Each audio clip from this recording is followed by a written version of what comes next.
Hello, my fellow quarantiners or quarantinos, whatever we want to call ourselves.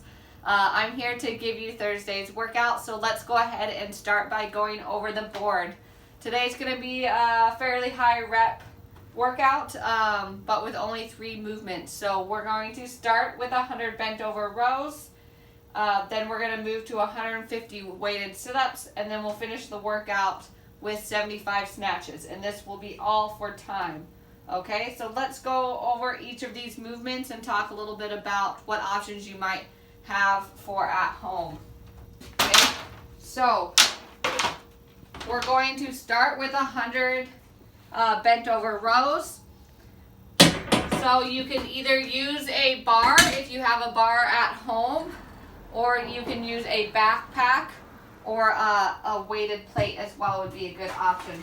Okay, so remember, we're going to start out with a super flat back. Okay, super flat back. How I teach people to do bent over rows is I'm going to pick up my bar. I'm going to pretend like I'm going to clean it from the hang position. So I'm going to go down to that low hang, then bring my bar out, and I'm here. Okay, making sure that we're not getting a jerking motion. Okay, but nice and smooth. Okay, so that's going to be our first movement. Then our second movement is going to be weighted sit-ups.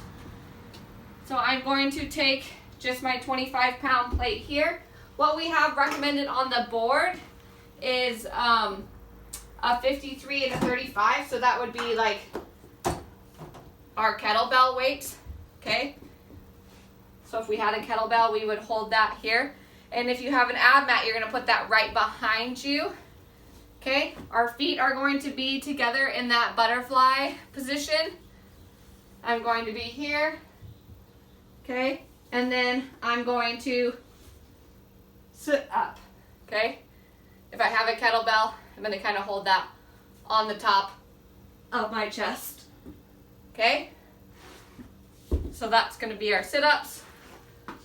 And then our last one is going to be 75 snatches. Our recommended weight, if you have a bar, is going to be 75 or 55. If you don't have that, then you can use a backpack.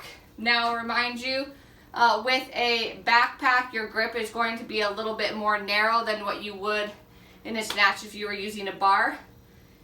If you don't have either of those options, then you could do a dumbbell or a kettlebell. So if I'm going to do 75 snatches with a dumbbell or a kettlebell, then I would split the reps up individually. Sorry, my kid's interrupted. I would split those reps up individually, each arm. Okay, so I would make sure that if I did 20 on this arm, then I would do 20 on this arm, and vice versa. And I would probably recommend alternating if I was to do it with single arms. Okay, but I have a barbell here, so I am going to go ahead and do it with a barbell. Okay, so remember, we want to make sure that our shoulders are over the bar, hands out in that snatch position. Okay, and we're going to drive up with those arms locked out at the top. Okay, and then back down. So we want to pick a weight here that we can cycle through, because we have 75 of them. Okay, so I don't want to be doing singles here really, and I don't want to be able to do like 10 in a row, but then I need to rest 10 minutes because I'm so tired. Okay, so we're going to do all of 3 of those movements, and when you finish those each, then you'll call time. And that's going to be our workout today for Thursday. So I look forward to seeing your results.